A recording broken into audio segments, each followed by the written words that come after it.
Hello everyone, so this is Ashish Kumar and I hope you all are doing good. Students, आज के इस video में हम देखने वाले हैं बेसिक लिनक्स कमांड्स। असल में हमें ये पता है कि सर एथिकल हैकिंग में, साइबर सिक्योरिटी में हम लिनक्स ऑपरेटिंग सिस्टम का बहुत ज्यादा यूज लेते हैं और अक्सर हमें यहाँ पे एडवांस ऑपरेशंस परफॉर्म करने होते हैं, यानी कुछ ऐसी चीजें जो एक नॉर्मल यूजर नहीं करता, जिसके लिए हमें इसके जो बेसिक कमांड्स है एटलीस्ट वो तो आने ही चाहिए। धीरे धीरे करके हम एडवांस कमांड्स भी सीखेंगे, बट बेसिक वर्किंग तो पता होनी चाहिए। लिनक्स कैसे काम कर रहा है, उसमें हम क्या क्या कमांड लिख के क्या क्या एक्टिविटीज परफॉर्म कर सकते हैं, तो वही आज हम सीखने वाले हैं। बिना देरी करते हुए स्टार्ट करते हैं। यहाँ पे हमारे सामने कुछ कमांड्स दे रखे हैं, आप देख सकते हैं, जैसे help, man, ls, cd, pwd।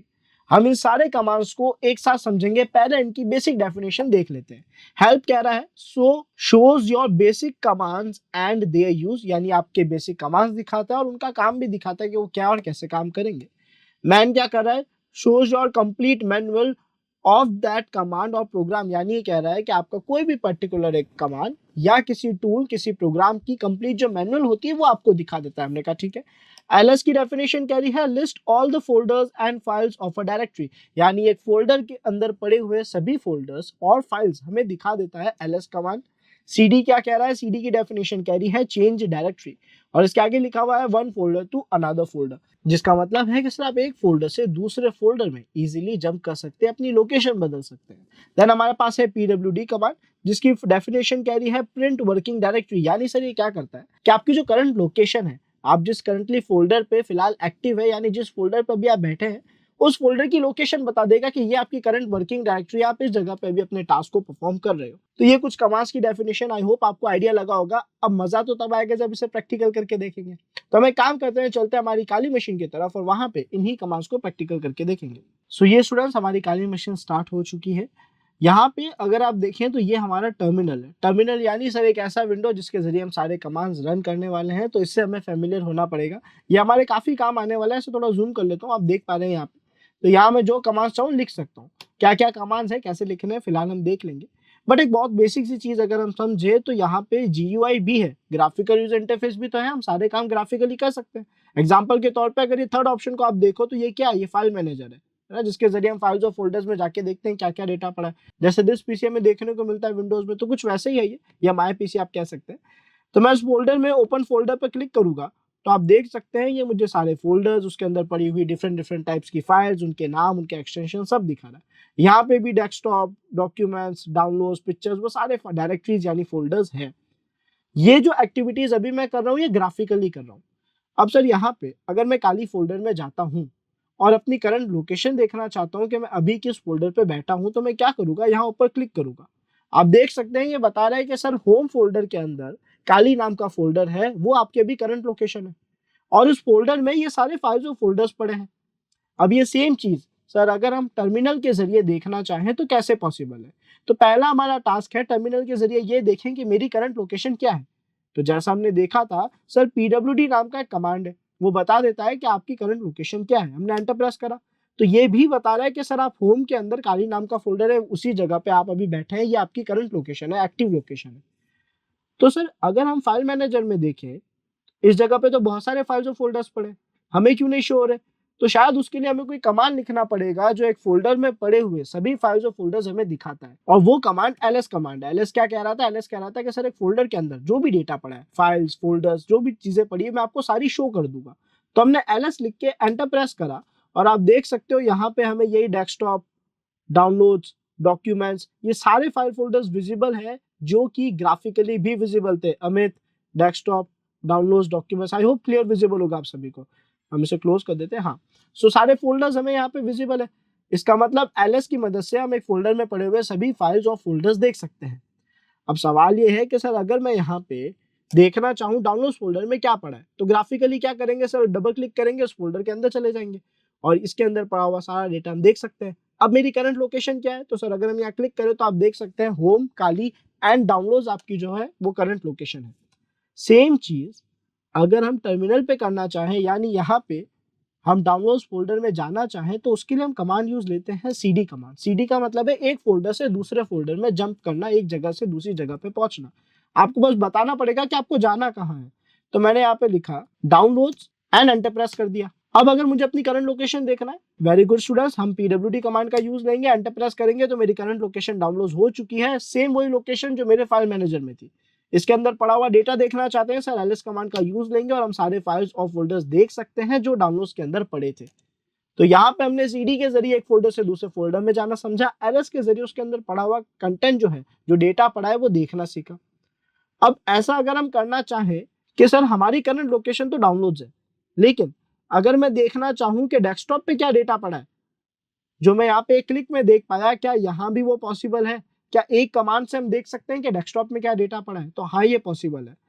Sir अगर आप ls के आगे किसी भी फोल्डर का पूरा लोकेशन लिख दो, एड्रेस लिख दो, कोई भी जगह बताओ इसको, तो ये उस फोल्डर के अंदर का डेटा आपको दिखाएगा। जैसे अगर मैं यहाँ पे लिखूं home Kali and then desktop, तो ये मुझे डेस्कटॉप के अंदर पड़ा हुआ जितना भी फाइल्स और फोल्डर्स हैं, जो भी डेटा पड़ा है यहाँ पे, वो सब दिखा देगा। हमने कहा देखते हैं, एंटर प्रेस करते हैं, तो आप देख सकते हो डेस्कटॉप में जो डेटा पड़ा था मुझे दिखा रहा है। कैसे चेक करें? तो सर यहाँ पे कैम्फिश नाम का फोल्डर है, स्टॉर्मबेकर नाम का फोल्डर है, जो ब्लू कलर में आपको सारी चीजें दिख रही है, सब फोल्डर्स को डिफाइन करती है। और अच्छे से धीरे धीरे आप समझ जाओगे क्या फाइल है क्या फोल्डर है। बट अगर आप यहाँ पे देखो अपने सेम फाइल मैनेजर में, तो आप देख सकते हो यहाँ पे भी कैम्फिश, स्टॉर्मबेकर, टेस्ट नाम के डायरेक्टरीज है। इसका मतलब हम दोनों सेम लोकेशन पे है। या फिर इसको और करेक्ट करूं अगर मैं, तो मैंने अपनी लोकेशन बिना चेंज करे ls की मदद से देख लिया कि डेस्कटॉप फोल्डर में क्या पड़ा है। क्योंकि अगर मैं pwd लिखता हूँ तो मेरी करंट लोकेशन तो डाउनलोड्स है, लेकिन सर हम ये कैसे देख पाए कि डेस्कटॉप में क्या पड़ा है? क्योंकि मैंने ls को लोकेशन दे दी कि बिना अपनी पोजीशन चेंज करे, बिना उस फोल्डर में जाए, मुझे बता दो उस फोल्डर पे क्या क्या डेटा पड़ा है। आई होप आप सभी को ls cd का काम क्लियर हुआ होगा। अब यहाँ पे ऐसे ही कमांड लिखते लिखते हमने ls-l लिखा और एंटर प्रेस कर दिया, तो हमने देखा कि हमारे पास जो आउटपुट आया वो बहुत डिफरेंट आया है पहले से। आप देखोगे यहाँ पे जो आउटपुट आया वो बहुत डिटेल में आया है, जिसका मतलब हमारे पास फाइल का नाम है, उसकी last modification date and time है, उसकी साइज हमें बताई जा रही है, किस यूजर ने उस फाइल को बनाया था वो भी बताया जा रहा है, और उस फाइल की परमिशंस भी बताई जा रही है कि उस फाइल के पास क्या क्या परमिशंस है। तो इतना ज्यादा डिटेल में डेटा हमें कैसे दिखा? सर शायद ls-l लिखने से दिखा, लेकिन हमें कैसे पता पड़ेगा कि -l क्या है, क्या काम कर रहा है, और ऐसे कितने फंक्शंस ls के पास है? तो इसके लिए सर हम यूज लेंगे हेल्प कमांड को। जैसा हमने देखा हमारे पास दो कमांड्स हैं जो अक्सर आपके काम आएंगे, हमारे लिए बहुत यूजफुल कमांड्स हैं। पहला तो है हेल्प, दूसरा है मैन। हेल्प को यूज लेने का तरीका क्या है कि सर पहले आप कमांड लिखो और उसके बाद हेल्प लिख दो, या -हेल्प लिख दो, -हेल्प लिख दो। तो अगर मैं ऐसा लिख के एंटर प्रेस करता हूं, तो आप देख सकते हैं मेरे पास ls की हेल्प आ चुकी है, जिसका फॉर्मेट अभी थोड़ा बिगड़ा है। मैं इसको जूम आउट करता हूं ताकि आपको अच्छे फॉर्मेट में दिखे ये। ठीक है, आई थिंक अब आप समझ पाएंगे इसको इजीली। हम इसको अगर स्टार्टिंग से देखें तो यहाँ पे इसके यूजेज में बता रखा है कि सर ls के आगे आप फोल्डर्स ऑप्शंस बता सकते हैं। ls की डेफिनेशन बता रही है कि list information about the files, एक फाइल से रिलेटेड इन्फॉर्मेशन देती है, फाइल्स और फोल्डर्स दिखाती है उसके अंदर पड़े हुए। ये भी लिखा हुआ है कि बाय डिफॉल्ट जब ls के आगे आप कुछ नहीं लिखते हो तो आपकी जो करंट लोकेशन है ये उसी का डेटा दिखाती है, जो हमारे साथ हुआ था। अब यहाँ पे काफी सारे ऑप्शन है जो आप धीरे धीरे समझ जाएंगे। जैसे -a का मतलब है ऑल, -A का मतलब है लगभग सब कुछ, जिसके अंदर हिडन फाइल जो है वो भी दिखा दी जाती है ना। हमने स्क्रॉल डाउन करा, हमने देखना चाहा कि सर -l का मतलब क्या है, तो यहाँ पे ये रहा -l जो बता रहा है use a long listing format. ये क्या बता रहा है कि सर ज्यादा डिटेल्ड फॉर्मेट में आपको आउटपुट दिया जाएगा, जिससे आपको पता पड़ जाएगा कि वो फाइल क्या है, किसने बनाई, कब बनाई, फाइल की साइज क्या है, XYZ जो डिटेल्स है वो मिल जाएगी।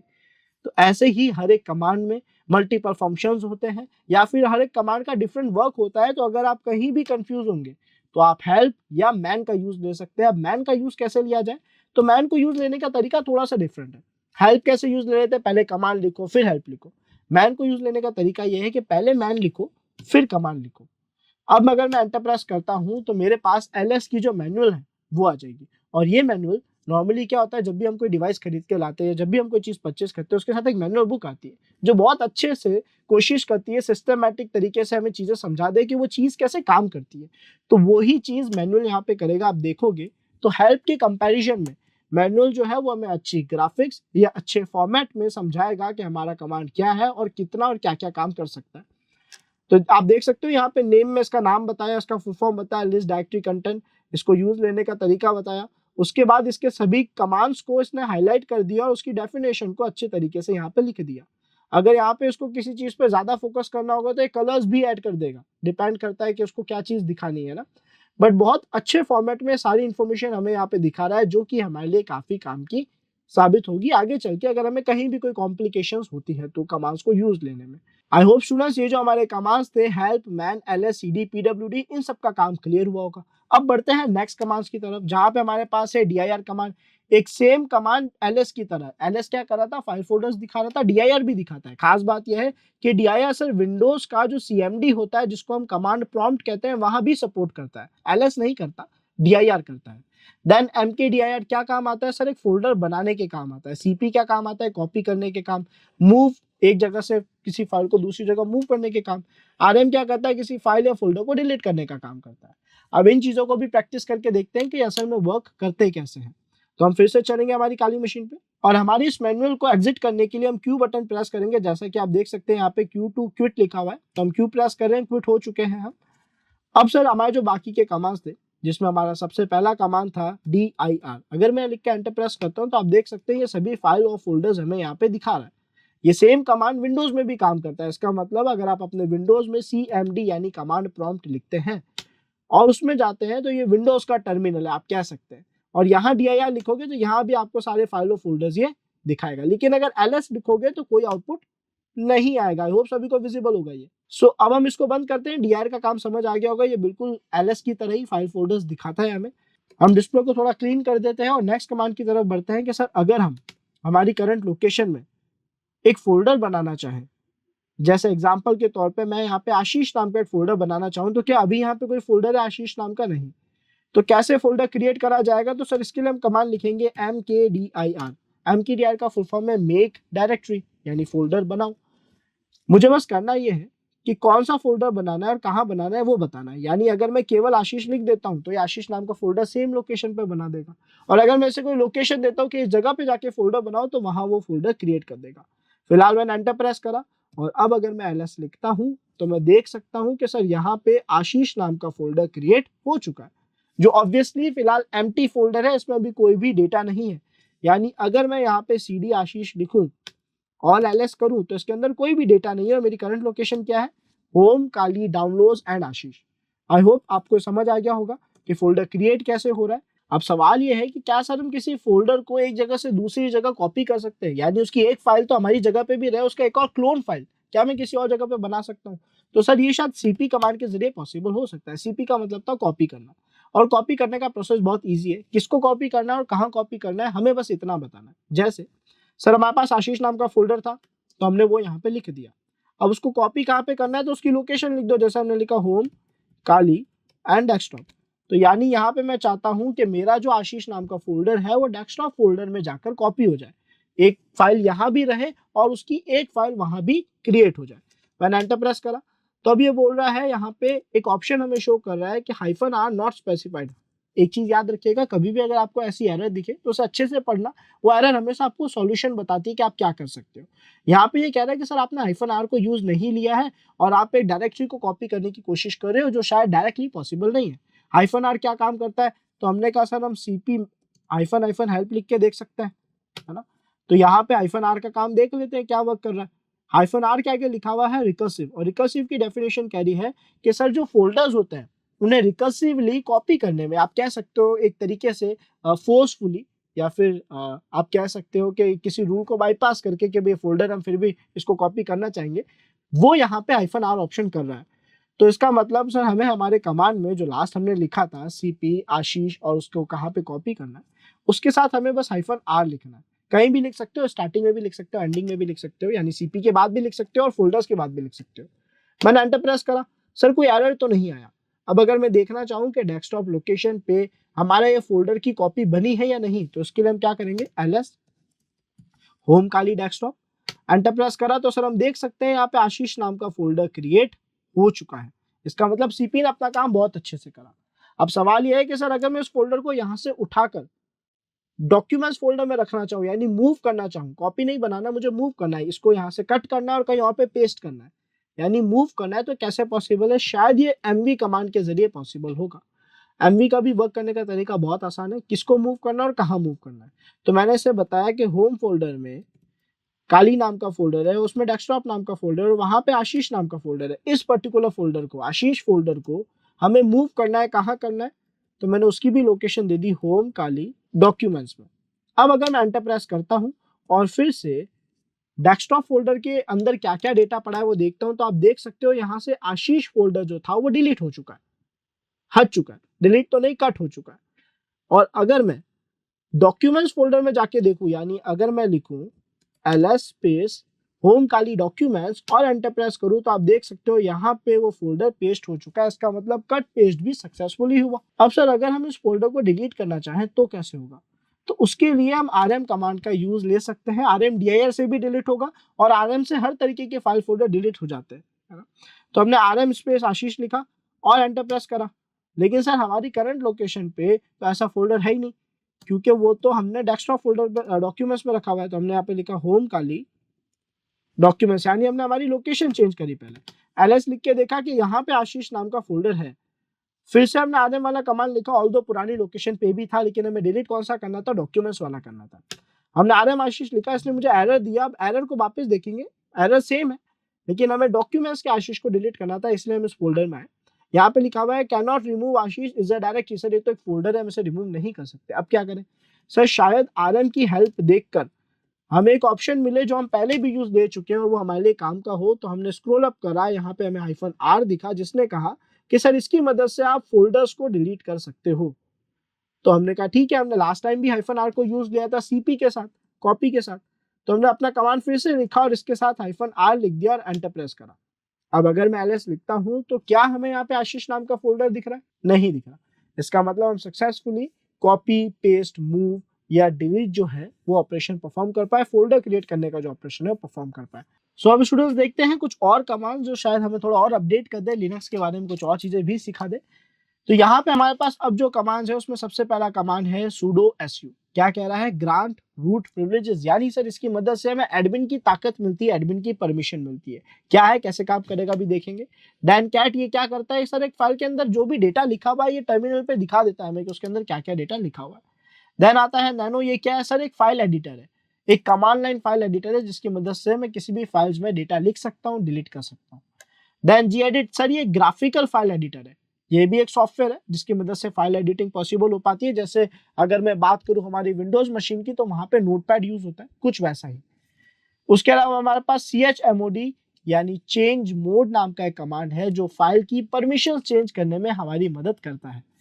सो स्टार्ट करते हैं और देखते हैं ये कमांड्स क्या वर्क कर रहे हैं और कितना ज्यादा यूजफुल है हमारे लिए। सो स्टूडेंट सबसे पहला कमांड जो sudo su था वो रूट परमिशन का काम करता है, यानी आपको एडमिन की ताकत देना। इसका मतलब आप कोई ऐसा वर्क कर रहे हैं जिसकी परमिशन एक गेस्ट यूजर को नहीं है, क्योंकि अभी हमें गेस्ट यूजर है और वो काम करने की परमिशन हमारे पास नहीं है, तो मैं एडमिन की परमिशन लेनी पड़ेगी। एग्जांपल के तौर पे अगर मैं मेन लोकेशंस में जाऊं, यानी रूट लोकेशंस में जाऊं जहां पे लिनक्स का सारा डेटा पड़ा है, सारे डायरेक्टरीज पड़े हैं, और यहाँ पे मैं किसी फोल्डर को डिलीट करने की कोशिश करूं, जैसे मैंने यहाँ पे लिख दिया एग्जाम्पल के तौर पे rm bin, है ना, और एंटर प्रेस करा, तो ये क्या बोल रहा है? परमिशन डिनाइड का एरर दे रहा है। इसका मतलब सर आपके पास परमिशन नहीं है इस टास्क को करने की, ऑल्दो हम फिर भी इस फोटो को डिलीट नहीं करेंगे, लेकिन परमिशन तो नहीं है काम करने की। तो सर क्या होता है ऐसे केसेस में? हमें एडमिन से परमिशन लेनी होती है, जिसके लिए हम sudo कमांड का यूज लेते हैं। अब मेरे पास दो तरीके हैं। sudo कमांड क्या करता है? सर किसी भी कमांड को एडमिन की परमिशन दे देता है, यानी अगर मैं sudo के बाद में लिखता rm-bin तो ये मुझसे पासवर्ड मांगता है, जिसमें मैं अपने गेस्ट यूजर का ही पासवर्ड लिखता जो कि काली है, KALI, लेकिन ये केवल इस पर्टिकुलर कमांड को एडमिन की ताकत देता। तो जितनी बार मैं कोई ऐसा ऑपरेशन परफॉर्म करता हूं जहां पे मुझे एडमिन ताकत की जरूरत है, एडमिन परमिशंस की जरूरत है, मुझे हर बार स्टार्टिंग में sudo लिखना पड़ता है, जो कि एक कंफर्टेबल चीज नहीं है ना, जो हमारा टाइम और बढ़ा रही है या फिर कई बार एरर्स भी क्रिएट कर देती है। तो मैं ये नॉर्मली रिकमेंड करता हूं कि क्यों ना sudo su के जरिए पूरे के पूरे टर्मिनल को, पूरे के पूरे शेल को ही एडमिन ताकत दे दी जाए। तो जब आप ये कमांड लिख के एंटर प्रेस करेंगे तो ये आपसे पासवर्ड मांगेगा, जिसमें आपको KALI लिखना है और एंटर प्रेस करना है। अब अगर आप यहाँ पे चेंज देखें तो पहले यहाँ पे गेस्ट यूजर का नाम लिखा हुआ आ रहा था, लेकिन अब यहाँ पे रूट यूजर का नाम लिखा हुआ आ रहा है। पहले यहाँ पे डॉलर सिंबल आ रहा था और अब यहाँ पे हैश सिंबल आ रहा है, जो डिफाइन करता है रूट परमिशन को। इस जगह पे टर्मिनल में अगर हैश लिखा आ रहा है, इसका मतलब वो रूट परमिशंस को डिफाइन कर रहा है। तो अब मेरे पास एडमिन की पावर है, अब मैं जो कमांड चाहूँ रन कर सकता हूँ, ऑल्दो मैं बिन फोल्डर को डिलीट अभी भी नहीं करूंगा, अदरवाइज मेरा लिनक्स करप्ट हो जाएगा। तो अब हम क्या करेंगे सर? अब बाकी की कमांड्स को प्रैक्टिस करते हैं, जैसे फाइल्स में एडिटिंग करना, जो कि हम नैनो के जरिए कर सकते हैं, gedit के जरिए कर सकते हैं। तो अगर मैं अपनी मेन लोकेशन पे चला जाऊं एक बार और वहां पे जाके फाइल क्रिएट करना चाहूँ, एग्जाम्पल के तौर पे मैंने ls लिखा है, ऑलरेडी काफी सारी फाइल्स पड़ी है, मैं कोई न्यू फाइल क्रिएट करना चाहूंगा तो मैंने पहले डिस्प्ले क्लियर करी और लिखा नैनो स्पेस किसी भी फाइल का नाम, मैंने यहाँ पे लिख दिया youtube.txt, जो चाहे फाइल का नाम रख सकते हैं आप।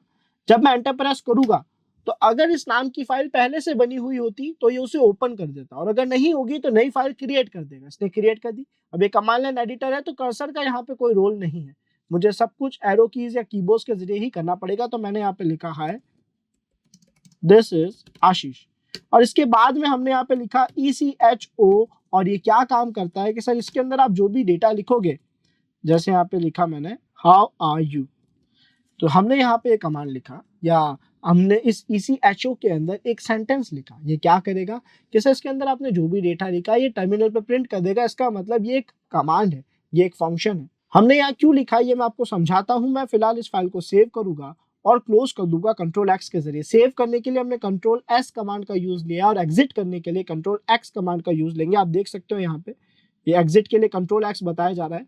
तो मैंने सेव कर लिया है, रोट 2 लाइन्स लिखा हुआ आ रहा है, इसका मतलब 2 लाइन सेव हो चुकी है। Ctrl+X करा, फाइल एग्जिट हो चुकी है। अब सर अगर आप फाइल के अंदर का डेटा अभी भी देखना चाहते हैं तो कैट कमांड के जरिए देखा जा सकता है। अगर आप कैट youtube.txt लिखते हैं, वो फाइल जो पहले से बन चुकी है यानी अभी भी हमने क्रिएट करी है, और एंटर प्रेस करते हैं तो इसके अंदर लिखा हुआ डेटा ही आपको यहाँ पे शो कर देगा कि इस फाइल में क्या क्या चीजें लिखी हुई है।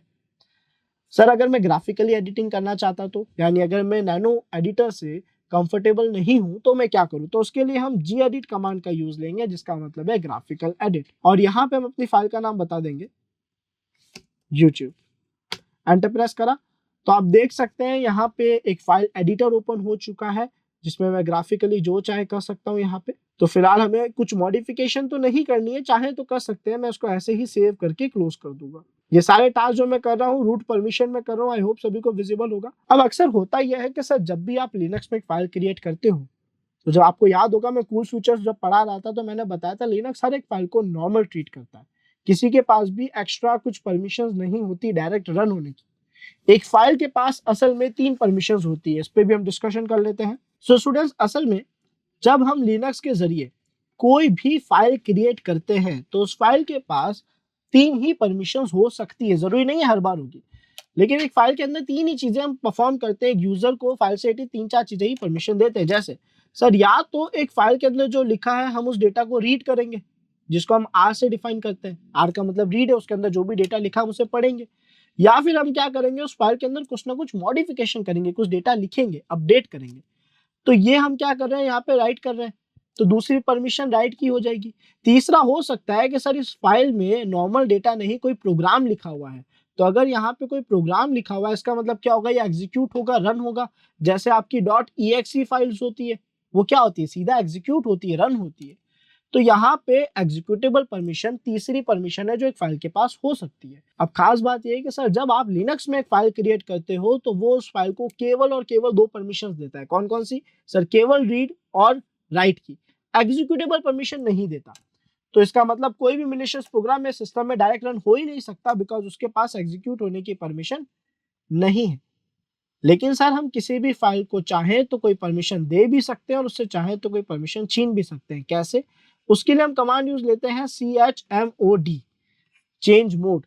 अगर इसके साथ मैं प्लस का यूज लेता हूं यानी मैं कोई परमिशन दे रहा हूं, और अगर मैं इसके साथ माइनस का यूज लेता हूं इसका मतलब मैं कोई परमिशन ले रहा हूं। अब ये कैसे काम करेगा तो इसको यूज लेकर देखते हैं। तो पहले तो हम हमारी फाइल की परमिशन देख लेते हैं। तो हमने यहाँ पे लिखा ls-l, जो लॉन्ग लिस्टिंग फॉर्मेट में यानी डिटेल में सारी फाइल फोल्डर्स दिखाएगा। और हमने यहाँ पे ढूंढी YouTube नाम की फाइल, ये रही youtube.txt नाम की फाइल। ये कब क्रिएट करी गई, इसकी साइज क्या है, इसको किस यूजर ने बनाया, सब बता रहा है। और इसके पास क्या परमिशन है, फिलहाल केवल और केवल रीड और राइट की परमिशन है सर, एग्जीक्यूटेबल परमिशन नहीं है। अब हमें अगर इसे कोई भी परमिशन देना हो या लेना हो, दोनों ही चीजें पॉसिबल है। कैसे है, तो सर उसके लिए हम chmod कमांड का यूज लेते हैं।